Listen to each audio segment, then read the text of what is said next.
মুন্সিগঞ্জের গজারিয়ায় রাতভর পুলিশের অভিযানে আওয়ামী লীগের সাধারণ 5 কর্মী সমর্থকদের আটক করে হত্যা মামলায় জেল হাজতে প্রেরণ করেছে গজারিয়া থানা পুলিশ। বৃহস্পতিবার দিবাগত রাতে জেলা পুলিশ অভিযান পরিচালনা করে। এতে আওয়ামী লীগের সমর্থক তুতামিয়া ব্যাপারী, আব্দুল মান্নান, নুরে আলম, মিঠুন মোল্লা, হারেস মোস্তফাকে আটক করে। পরবর্তীতে তাদের মুন্সিগঞ্জ সুপার মার্কেটের সামনে সংঘটিত 4 আগস্টের রিয়াজুল ফরাজি হত্যা মামলায় আসামি করে গ্রেপ্তার দেখিয়ে জেল হাজতে প্রেরণ করেন। এ সময় আটক নুরে আলম এর স্ত্রী মরিয়ম আক্তার বলেন, আমার স্বামী সাধারণ একজন মানুষ, আওয়ামী লীগের সাধারণ একজন সমর্থক। তার নামে কোনো মামলাও ছিল না। হঠাৎ গতকাল রাতে থানায় নিয়ে এসে মার্ডার মামলায় আসামি করে দেয় পুলিশ।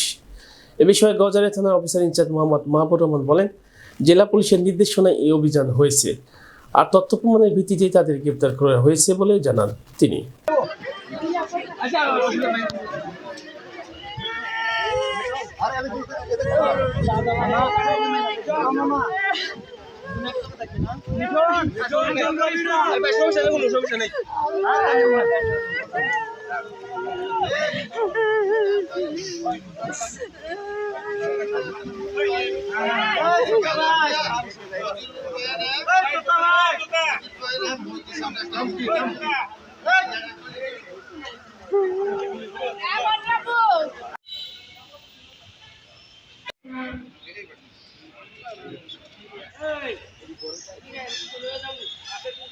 কেউ তো